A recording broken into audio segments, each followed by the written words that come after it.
அன்பான மாணவ மாணவிகளே, 10ஆம் வகுப்பு வரலாறு பாடத்தில் முதல் உலகப் போரின் வெடிப்பும் அதன் பின் விளைவுகளும் என்ற முதல் பாடத்தை நாம் இன்று படிக்க இருக்கின்றோம். இப்பாடத்தில் நாம் உலக நாடுகளுக்கிடையே காலனிகளுக்கான போட்டி, வல்லரசுகளின் போட்டி, குறிப்பாக ஜப்பானின் ஆக்கிரமிப்பு, முதல் உலகப் போரிற்கான காரணங்கள், அதன் போக்கு மற்றும் விளைவுகள், ரஷ்ய புரட்சி, பன்னாட்டுச் சங்கம் என்ற தலைப்பில் பல்வேறு கருத்துக்களை பரிமாறிக்கொள்ள இருக்கின்றோம்.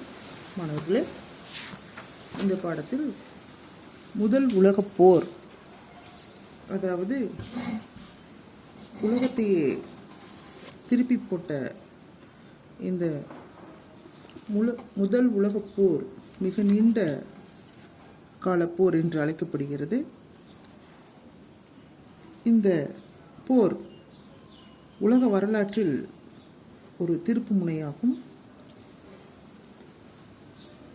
1914 வெடித்த முதல் உலகப் போரில் உச்சத்தை அடைந்து 20ஆம் நூற்றாண்டின் போக்கையே தீர்மானித்தன.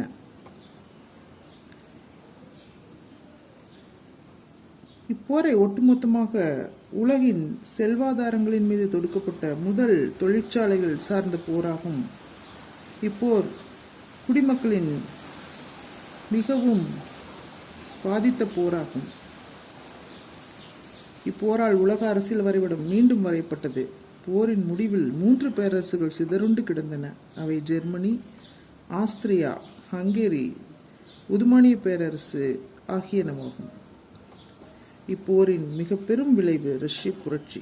இது உலக வரலாற்றில் தனித்துவம் பெற்றது. அது போன்ற புரட்சிகள் முதலாவது புரட்சியாகவும் இருந்தது. முதன் முறையாக உலக நாடுகள் பன்னாட்டுச் சங்கத்தின் மூலமாக உலக அமைதியை ஏற்படுத்த முயன்றன. இப்பாடத்தில் நாம் முதல் உலகப் போர் வெடிப்பதற்கு இட்டுச் சென்ற சூழல்கள் குறித்தும், ரஷ்ய புரட்சி, பன்னாட்டு சங்கம், பன்னாட்டு அமைதி நிறுவனம் எவ்வாறு உருவாக்கப்பட்டது என்பதை பற்றியும் விரிவாக காண்போம். காலனிகளுக்கான போட்டி 19ஆம் நூற்றாண்டில் ஐரோப்பா மேலாதிக்க சக்தியாக உருப்பெற்று ஆசியாவும் ஆப்பிரிக்காவையும் காலனிகளாக்கி சுரண்டியது. ஐரோப்பிய நாடுகளிடையே இங்கிலாந்து ஒப்புயர்வற்ற இடத்தை வகித்ததோடு மட்டுமல்லாமல் முதலாளித்துவத்திற்கு தலைமையிடமாகவும் விளங்கியது. இதனால் சந்தை, கச்சா பொருள் ஆகியவற்றிற்கான தேவைகள் வளர்ந்து சுரண்டுவதற்காக தங்களது பேரரசை விரிவாக்கம் செய்ய முதலாளித்துவ நாடுகள் உலகத்தை சுற்றி போட்டியில் இறங்கின. முதலாளித்துவத்தின் உச்சகட்டம் ஏகாதிபத்தியமே என லெனின் கூறுகின்றார்.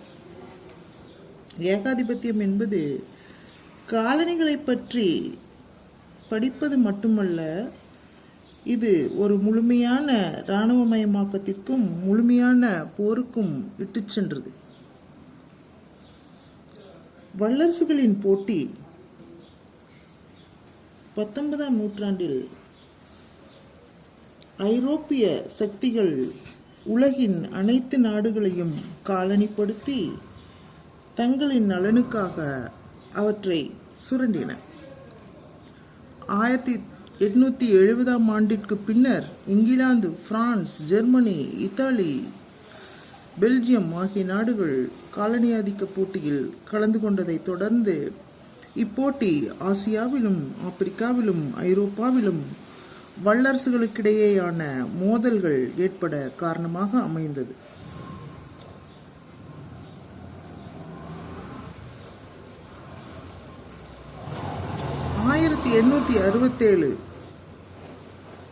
ஜப்பான் தொழில்துறையில் மிகச்சிறந்த நாடாகவும் ஏகாதிபத்திய சக்தியாகவும் மாறியது. ஜப்பான் மேலை நாட்டு கல்வியையும் இயந்திர தொழில்நுட்பத்தையும் ஏற்றுக்கொண்டு நவீன இராணுவம், கப்பற்படை ஆகியவற்றுடன் தொழில்துறையில் முன்னேறிய நாடாக மேலெழுந்தது.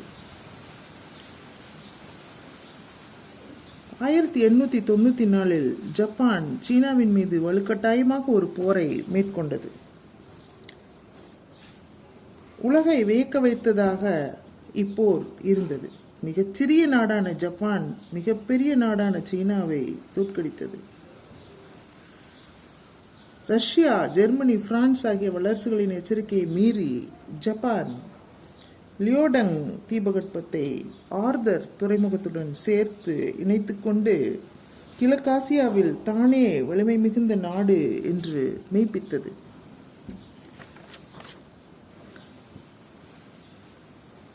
முதல் உலகப் போர் காரணங்களும் விளைவுகளும் பற்றி நாம் காண இருக்கின்றோம்.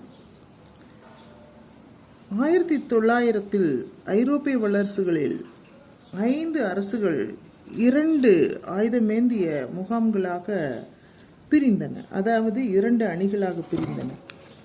ஒன்று நேச நாடுகள், மைய நாடுகள் என்று 2 அணிகளாக பிரிந்தது முதல் உலகப் போருக்கான காரணங்களில் ஒன்று. ஜெர்மனியின் பேராசையால் ஜெர்மானிய பேரரசரான 2ஆம் கைசர் வில்லியம் ஜெர்மனியே உலகத்தின் தலைவன் என பிரகடனம் செய்ததை இங்கிலாந்து எதிர்த்தது. ஆகையால் இங்கிலாந்திற்கும் ஜெர்மனிக்கும் இடையே பகை மூண்டது. பால்கன் போர்கள் ஏகாதிபத்தியத்தின்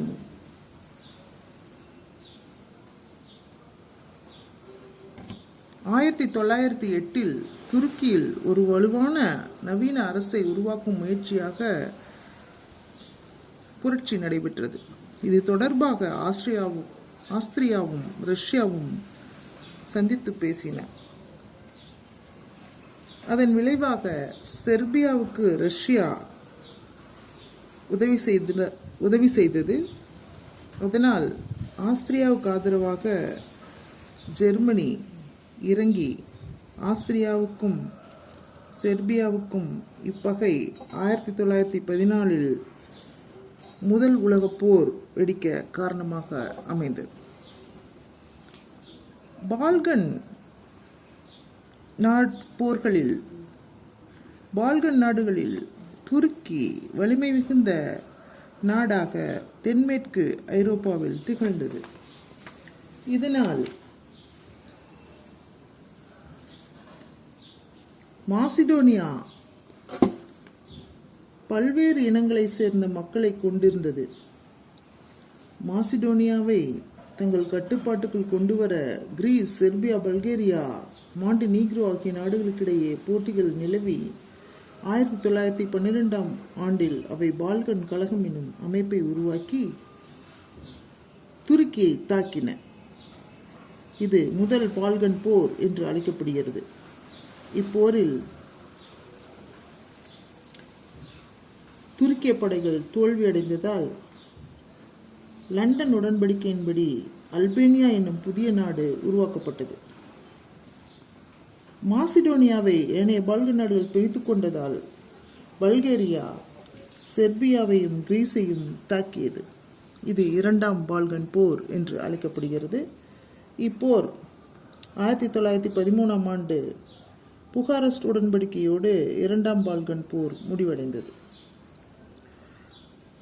முதல் உலகப் போருக்கான உடனடி காரணம் என்னவென்றால், செரஜேவோ என்னும் இடத்தில் 1014 ஜூன் 28ஆம் நாள் ஆஸ்திரிய பேரரசின் வாரிசான பிரான்சிஸ் பெர்டினாண்டை செர்பிய தீவிரவாதி ஒருவன் சுட்டு கொலை செய்தான். இதனை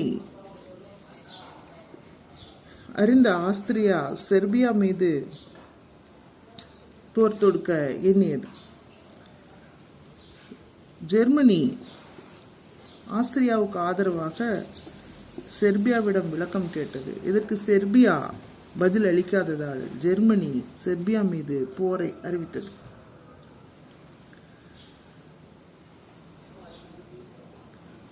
போரில் 2 அணிகளாக பிரிந்திருந்த மைய நாடுகளும் நேச நாடுகளும் பங்கேற்றன. மைய நாடுகள் அணியில் ஜெர்மனி, ஆஸ்திரியா, ஹங்கேரி, துருக்கி, பல்கேரியா ஆகிய நாடுகள் அங்கம் வகித்தன. நேச நாடுகள் அணியில் ரஷ்யா, பிரான்ஸ், பிரிட்டன், இத்தாலி, பின்னர் அமெரிக்கா போன்ற நாடுகள் அங்கம் வகித்தன.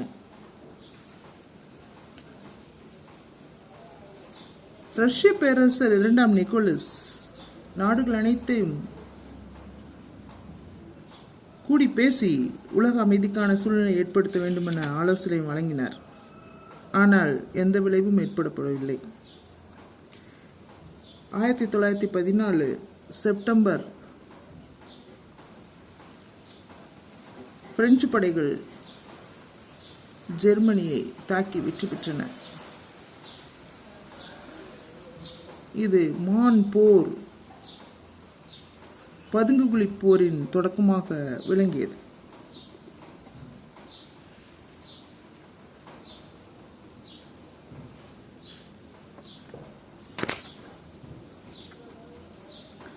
ஜெர்மனி இங்கிலாந்தின் மீது வான்வழி தாக்குதலை மேற்கொண்டது.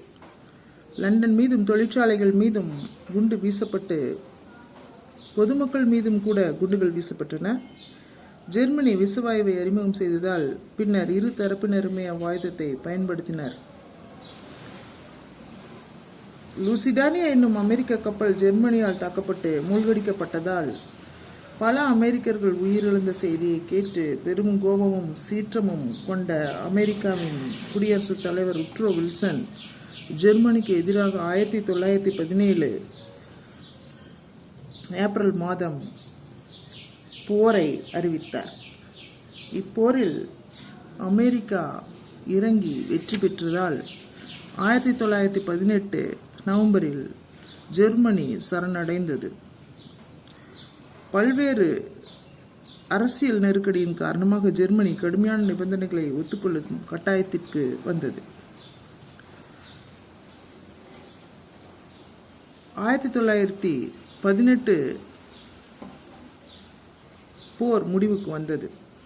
இதன் காரணமாக பாரிஸில் அமைதி மாநாடு 1919 ஜனவரியில் உட்ரோ வில்சன் தலைமையில் ஜார்ஜ் இங்கிலாந்து பிரதமர் மற்றும் பிரான்சின் பிரதமர் கிளமென்சோ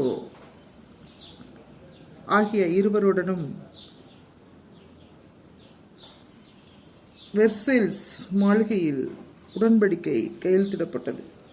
இந்த உடன்படிக்கையின் காரணமாக போர் இழப்புகளுக்கு ஜெர்மனி இழப்பீடு வழங்க வேண்டும் எனவும், ஜெர்மனியின் படைகள் 1,00,000 வீரர்களை மட்டுமே கொண்டதாக குறைக்கப்பட வேண்டும் என்றும், சிறிய கப்பற்படையொன்றை மட்டுமே வைத்துக்கொள்ள அனுமதி அளிக்கப்பட்டது. ஜெர்மனியின் அனைத்து காலனிகளும் பன்னாட்டு சங்கத்தின் பாதுகாப்பு நாடுகளாக சுருக்கப்பட்டன. அல்சேஸ் லொரைன் பகுதிகளை பிரான்சுக்கு திருப்பி வழங்கப்பட்டது. போலந்து மீண்டும் உருவானது. அமெரிக்க குடியரசுத் தலைவர் உட்ரோ வில்சன் மிக பெரும் நாடுகள் அனைத்தும் அரசியல் சுதந்திரத்திற்கும் அந்நாடுகளின் நிலப்பரப்பின் ஒருமைப்பாட்டிற்கும் பரஸ்பரம் உத்தரவாதம் அளிக்கக்கூடிய பொது அமைப்பை உருவாக்க வேண்டும் என்று கூறினார். இதன்படி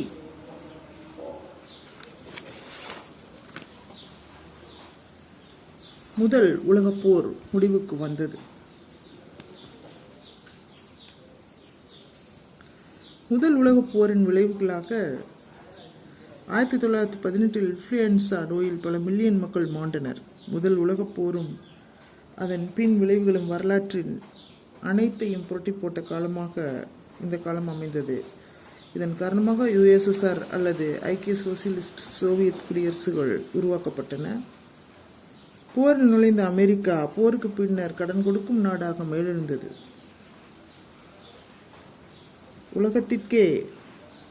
உலகத்தில் பணக்கார நாடாக உருவாகியது. துருக்கி மீண்டும் ஒரு நாடாக மறுபிறவி எடுப்பதற்கு முஸ்தபா கமல் பாட்ஷா முக்கிய பங்கு வகித்தார். இந்தியாவில் பெருமளவிலான பொருளாதார இன்னல்கள் இப்போரில் ஏற்பட்ட காலகட்டத்தில் ஏற்பட்டு உலகம் முழுவதும் பரவிய விஷக்காய்ச்சல் இந்தியாவிலும் பரவியது. இந்தியாவில் பிளவுபட்டிருந்த காங்கிரஸ் இயக்கம் போரின் போது மீண்டும் இணைந்தது. முதல் உலகப் போர் இந்திய சமூகம், பொருளாதாரம், அரசியல் ஆகியவற்றின் மேல் பல தாக்கங்களை ஏற்படுத்தியது. முதல் உலகப் போர் முக்கிய காரணமாக ஐநா சபை உருவானது, அதாவது ஐக்கிய நாடுகள் சபை உருவானது. இப்போரின் விளைவாக ரஷ்ய புரட்சி உருவானது. முதல் உலகப் போரின் மாபெரும் விளைவாக ரஷ்ய புரட்சி 1917 ஜார் மன்னர் பதவி விலகியதைத் தொடர்ந்து ஆட்சி பொறுப்பேற்ற தலைவர் லெனின் ஆட்சியை கைப்பற்றி 1917 ரஷ்யாவில் கம்யூனிச அரசை நிறுவினார். போல்ஸ்விக் கட்சிக்கு ரஷ்ய கம்யூனிஸ்ட் கட்சி என புது பெயரிடப்பட்டது. இந்த கட்சியால் ரஷ்யாவில் எழுத்தறிவின்மையும் வறுமையையும் ஒழிந்தது. தொழில்துறையில் வேளாண்மையும் உன்னதமான வளர்ச்சியை பெற்றன. பெண்களுக்கு வாக்குரிமை வழங்கப்பட்டது. தொழிற்சாலைகளும் வங்கிகளும் தேசியமயமாக்கப்பட்டன.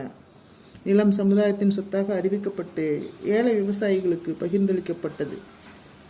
போரிலிருந்து விலகாமல் இருந்ததே தற்காலிக அரசின் வீழ்ச்சிக்கு முக்கிய காரணம் என உணர்ந்த லெனின் புதிய அரசை உருவாக்குவதில் கவனம் செலுத்துவதற்காக போரிலிருந்து விலகினார். 1918 பிரஸ்ட்-லிடோவஸ்க் உடன்படிக்கை கையெழுத்திடப்பட்டது.